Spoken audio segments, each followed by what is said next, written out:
hopefully our video is going to work tonight.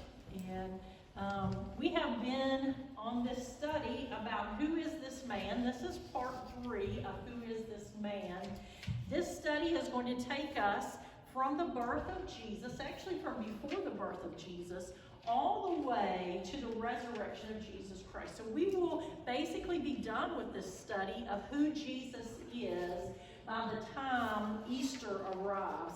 And when we get done with this study, you're going to know who is this man. You're going to know about his life. You're going to know about the people that are associated with the story of Jesus, because there are a lot of people in the story of Jesus. And tonight, we're going to answer the question, once these lovely kids get through here, we're going to answer the question about who is this baby? Because we're starting at the beginning. So who is this baby in the story of Jesus? And I'm so thankful to have these kids back here moving through. It's just life in the church, and we're so thankful for that. But in the time when Jesus was born, it was called the Pax Romana. And that simply means the peace of Rome. But it was not a peaceful time, because during the Pax Romana, it was the time when the Roman Empire was in power. It was kind of the peak of their power, and the Roman Empire was only concerned about 2 things.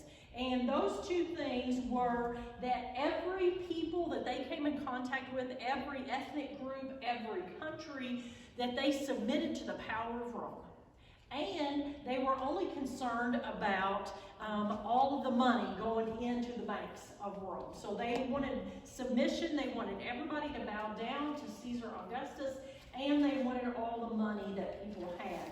And as long as all the different ethnic groups didn't rebel against Rome, as long as they didn't cause any trouble, the Roman government kind of let all those ethnic groups continue to worship their own gods and to live their lives the way they normally did, as long as they would just give honor to Caesar and as long as they would pay their taxes. Then the Roman government kind of let them go. Chuck Colson, in his book, he says that 2,000 years ago, Palestine was just like it is today. If you watch the news and watch the Middle East, you know that it's in turmoil today. And 2,000 years ago, when it was time for Jesus to be born, that was a place that was in turmoil. And in that time, it says there were about 2.5 million people who lived there, and they were divided by religion, they were divided by culture, they were divided by their languages. And it was kind of an unlikely mix of people, because there were Jews, there were Greeks, there were Syrians, they were all living in that region of the world at that time. And they lived along the coasts, and they lived in the big valleys that were there that they produced all the food in. But when they all got mad at each other, they went to war, and they fought viciously among themselves. And but the Romans didn't really care. As long as they can fight each other, but as long as they would still submit to Rome and they would still pay their taxes, the Romans didn't care.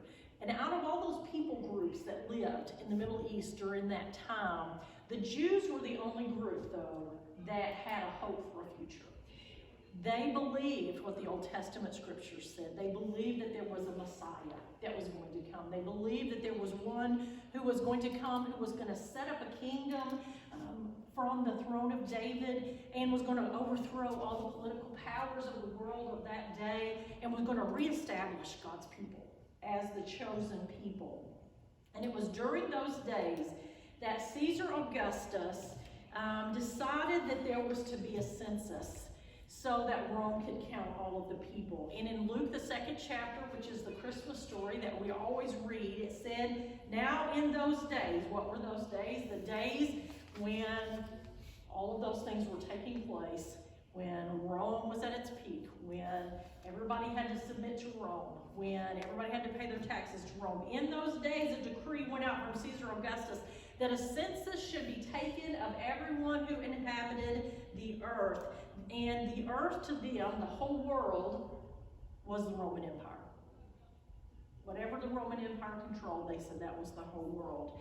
This was the first census taken while Quirinius was the governor of Syria.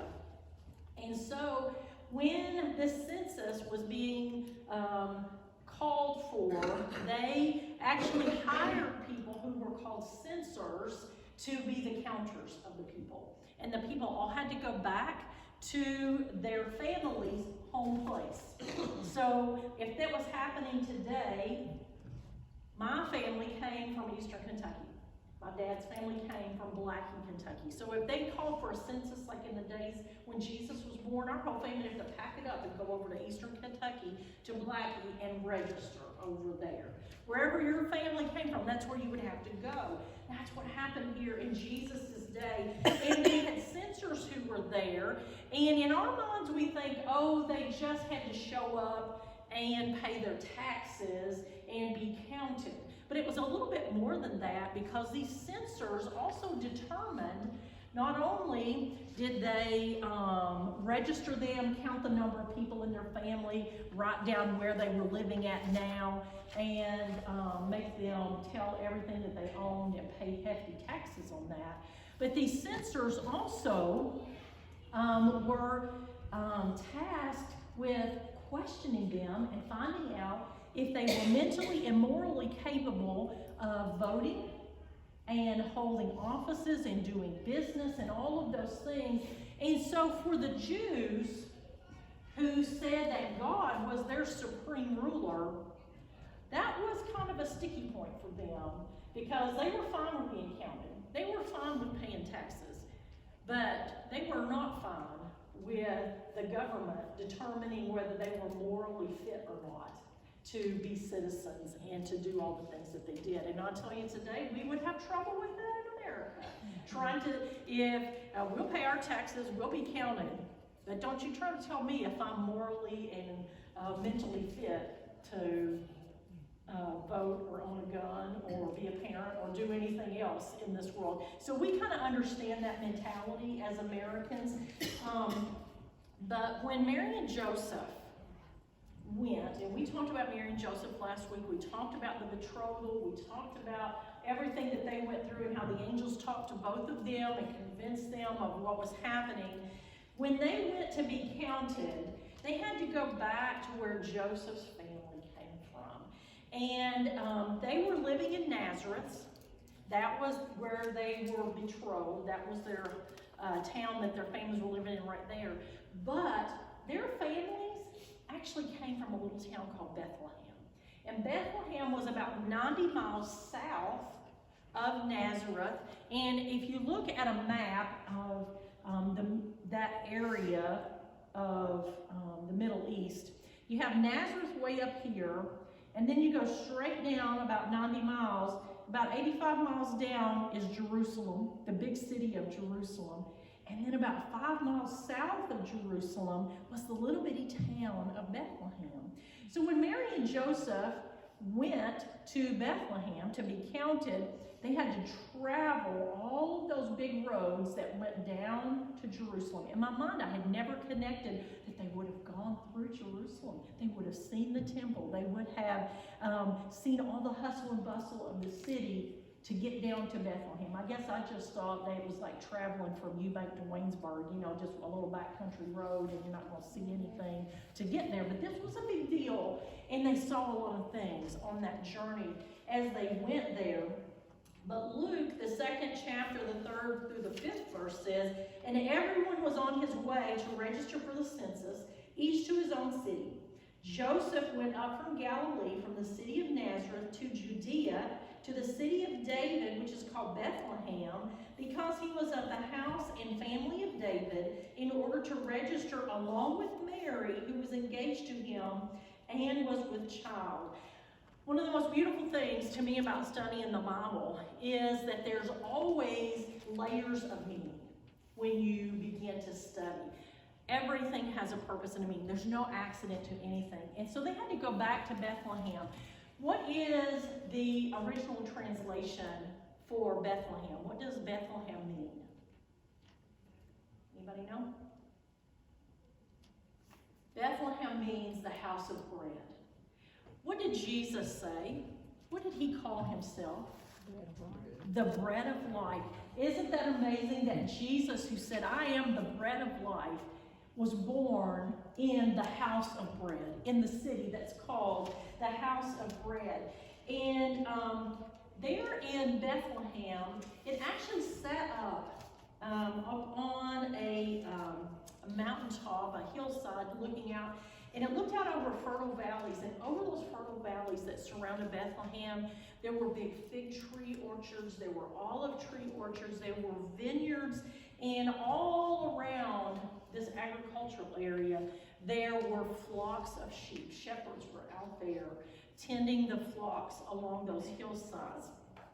And so Bethlehem was only about 5 miles south of Jerusalem, and it was a tiny little town. You know, we talked about last week, Bethlehem and Nazareth both would have been like the size of Yuba, tiny.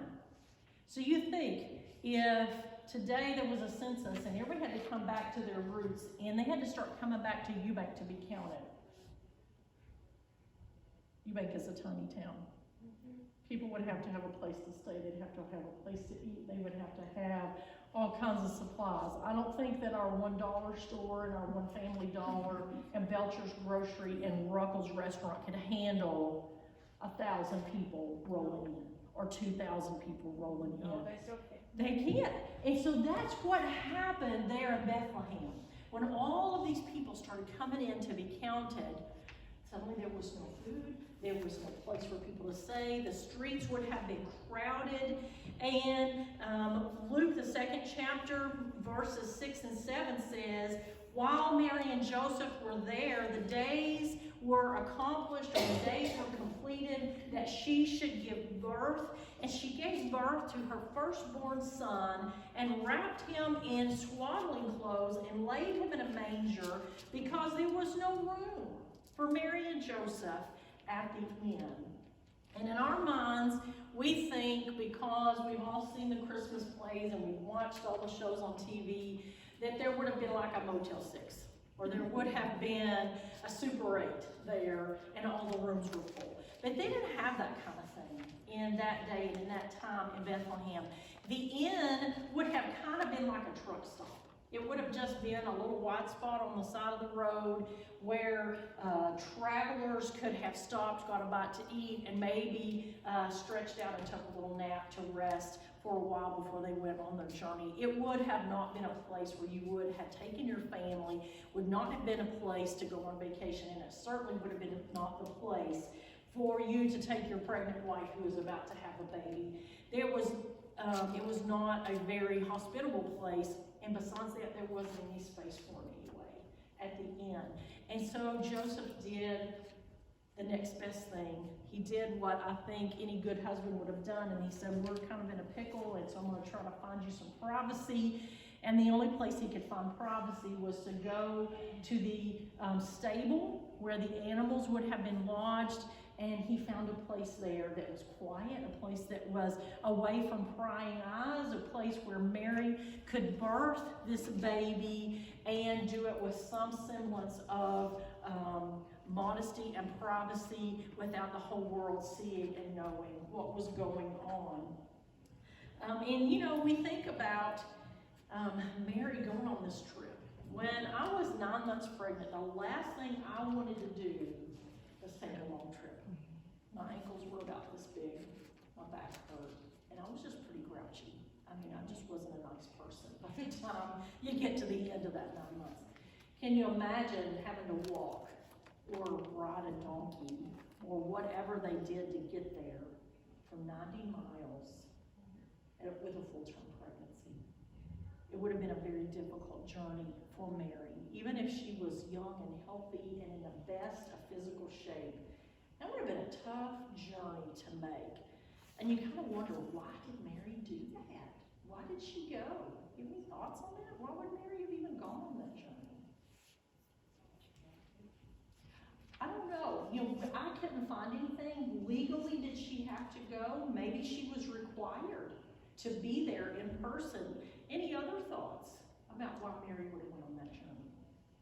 Well, maybe she just wanted to be with Joseph. Maybe she wanted to be with Joseph. Yeah. maybe she attached at the hip. That was her husband. She wanted to be where he was at. Any other thoughts? Was that where she was from? I think that would have been where her family was from also, was there.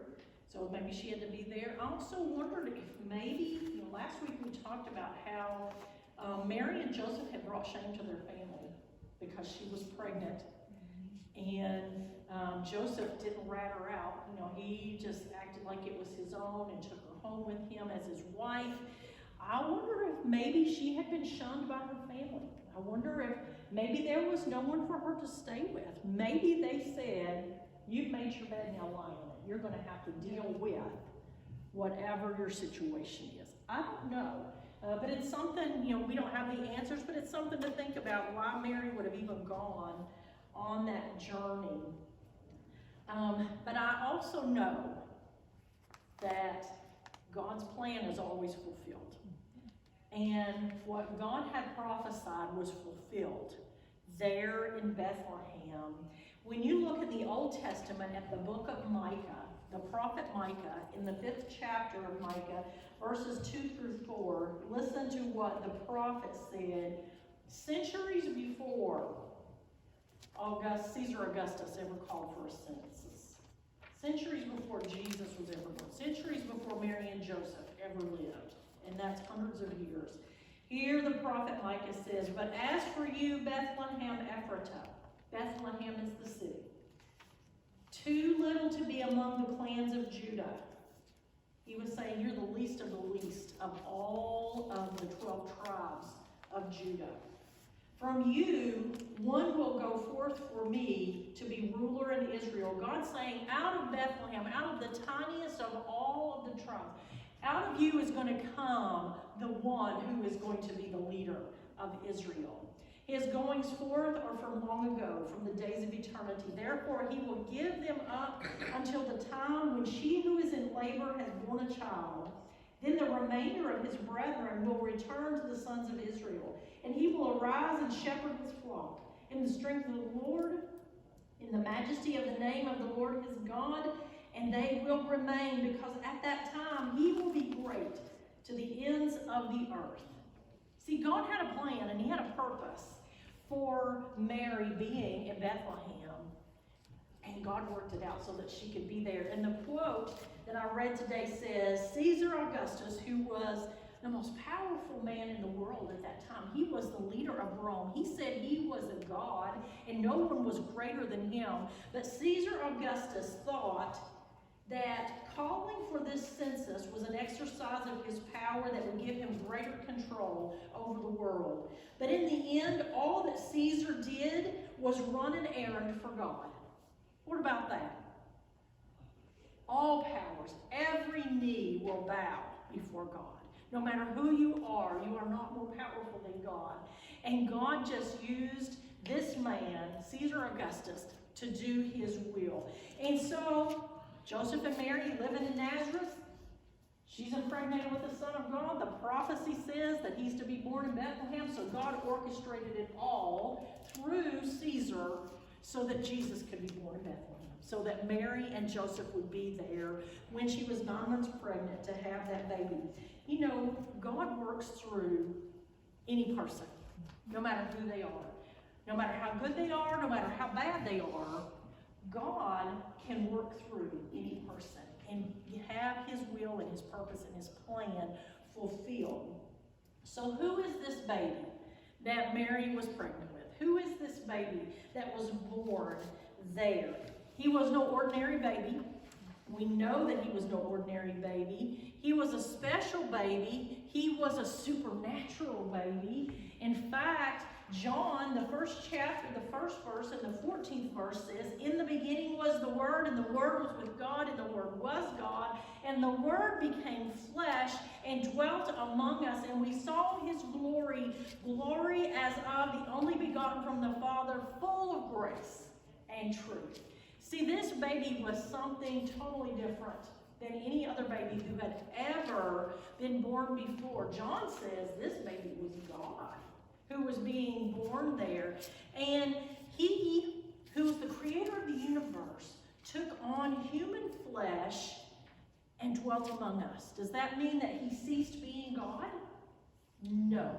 He was still God, even though he had a human form, and he did not lose any of his divine attributes. He was still all-knowing. He was still all-seeing. He was still all-powerful. He had the ability to do anything and everything that he had done before he took on human flesh.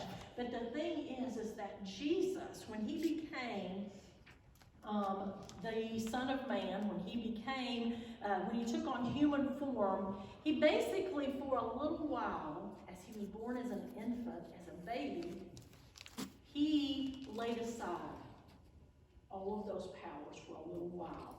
And that term is a big theological term called kenosis, and it means to empty. He emptied himself of that power to take on human flesh for a little while and to figure out what it was like to live as a human. And in his book that I've been reading about all this, that we're kind of basing this off of, he tells a story, and he says in October 1914, a man named Osborne entered the Auburn prison in upstate New York. And he tells a story about a man who laid aside his power, he laid aside his identity, to learn what it was like to live inside of a prison. Because there had been a lot of stories about how difficult it was to live in prison, how badly prisoners were treated, all the things that were happening in there. And this man had been elected to be over the New York prison system. And he said, if I'm going to run these prisons, I got to understand what it's like to be inside. So he kind of went undercover. And he went into prison. And nobody knew who he was. He laid aside his identity. He laid aside his power. He laid aside his ability to protect himself. And he went into those prisons. And it said that he walked and talked and lived just like the prisoners. They even put him in the solitary confinement so that he would understand what all of that was like. He was in a maximum security prison, so he experienced all the horrors of being in prison. And he made it a mission, his mission, to live like those prisoners so he could understand what it was like to live their life, so that he could better serve them when he became the supervisor, the commissioner, whatever you call him, over the prisoners. That's what Jesus did for us.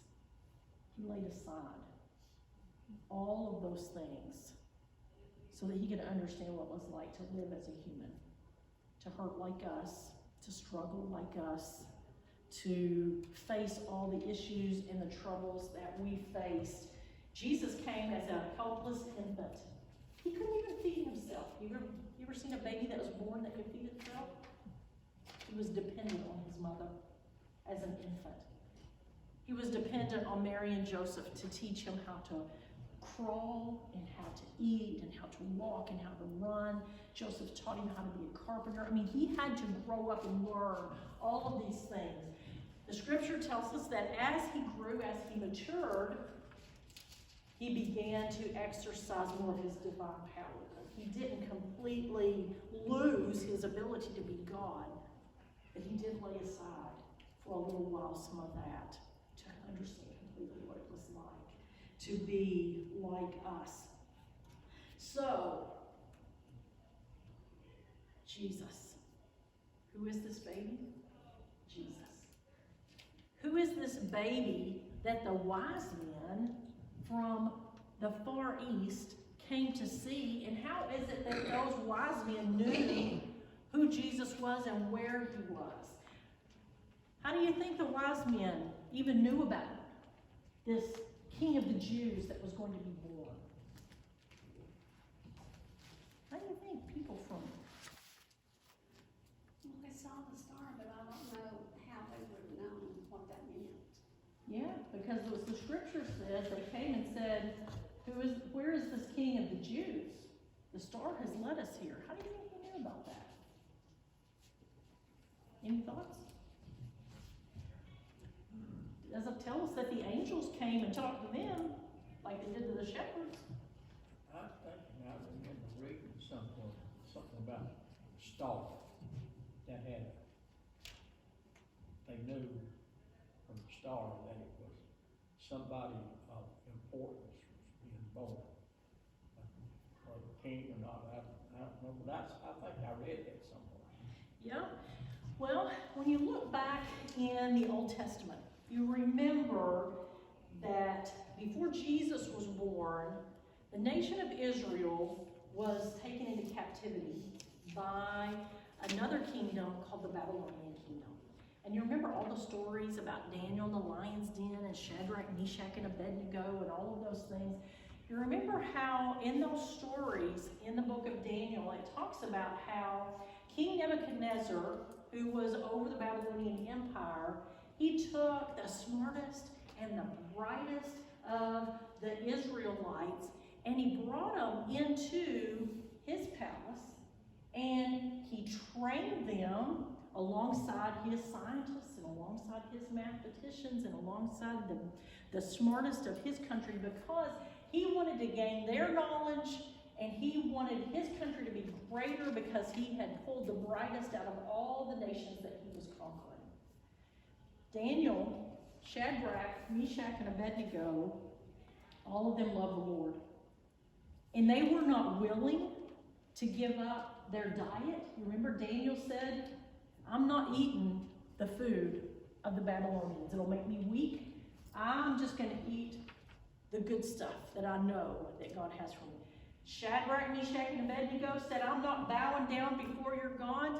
We're going to stand for our God. Do you not believe that these young men, as they were learning all the Babylonian things, because the Babylonians, they were mathematicians, they were astrologers, they knew all the things about the stars and the sky and science and all those things. Do you not think as those young Israelite boys were learning all the Babylonian information, do you not think they were sharing the prophecies with the Babylonians? Do you not think they were sharing about God says that he has a king who's going to be born, who's going to liberate our world? I'm sure they were telling everything they knew to those Babylonians.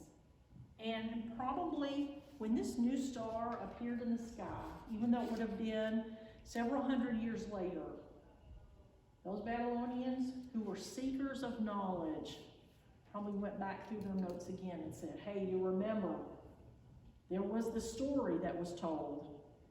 And it looks like that star was kind of lined up with where that prophecy could have been fulfilled. Surely there's a new king has been born. Because this is a big deal to have a new star show up in the sky.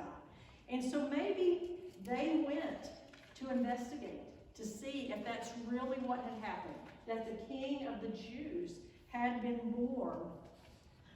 Because in Matthew, the 2nd chapter, verses 1 and 2, it says, now after Jesus was born in Bethlehem of Judea, in the days of Herod the king, Magi, or wise men from the east, arrived in Jerusalem, saying, where is he who has been born the King of the Jews? For we saw his star in the east and have come to worship him. They may have traveled weeks, they may have traveled months. We don't know how long they traveled.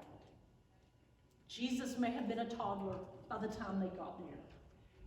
You know, for the sake of time and looking cute, we always do the Christmas programs and we show the wise men right there in the manger where the donkeys and the shepherds and everybody else is.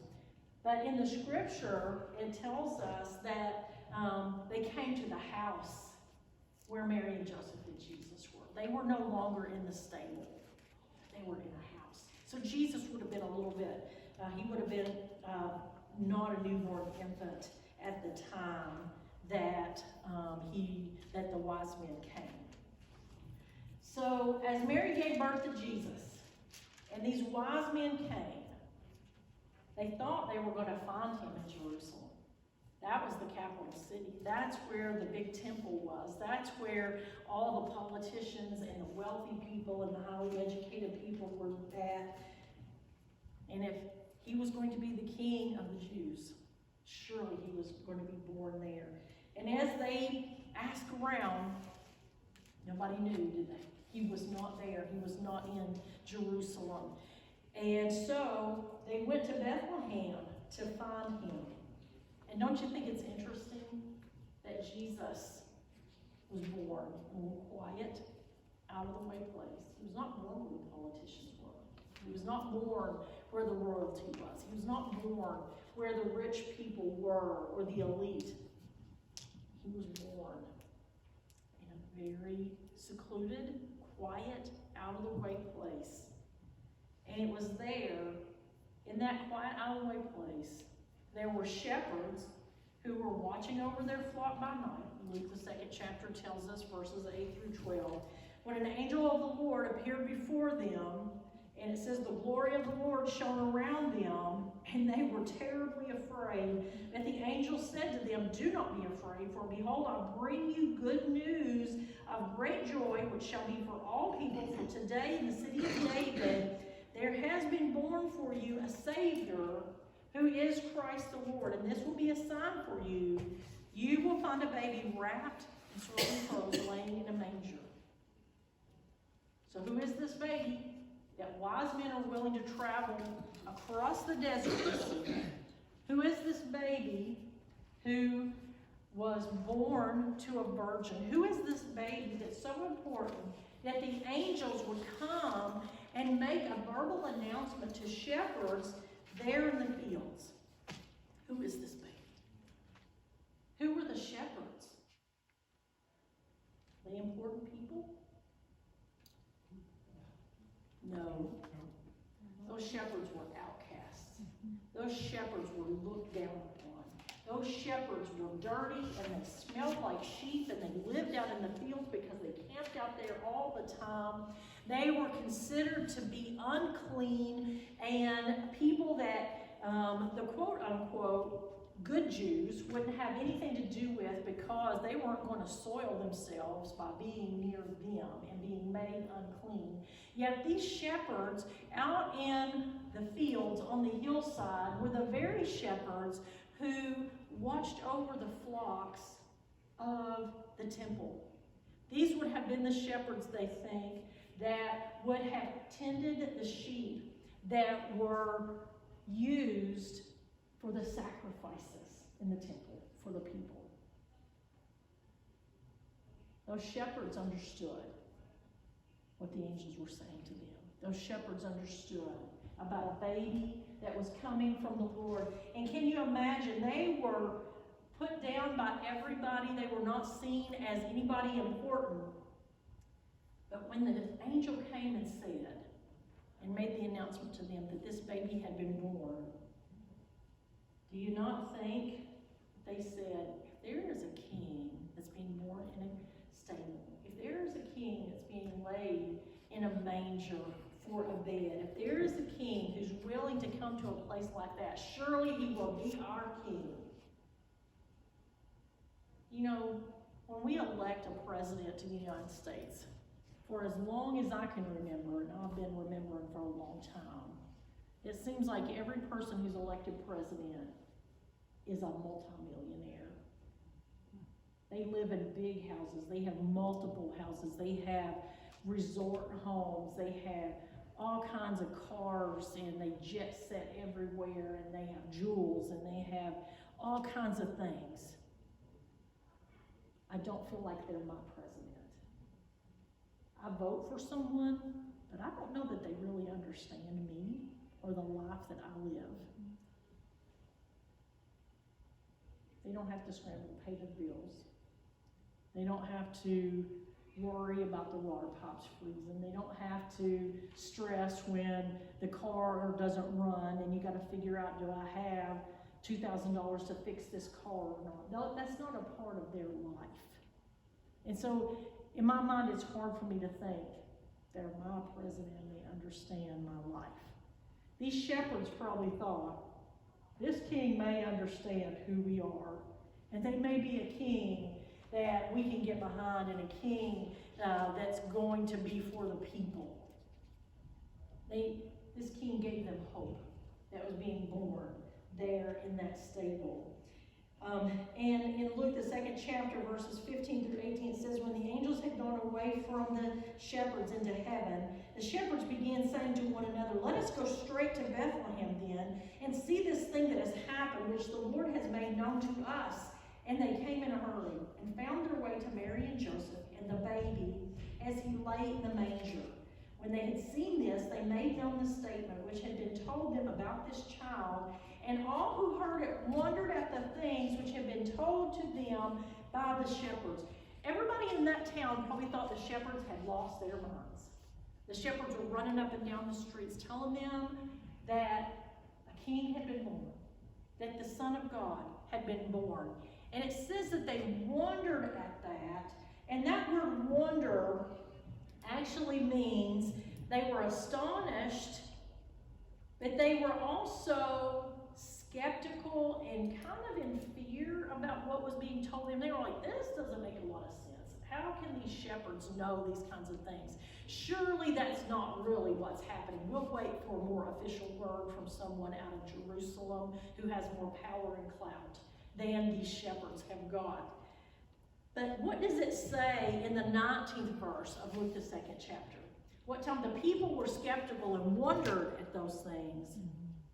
What's it say about Mary, Betty? She kept all those things and pondered them in her heart.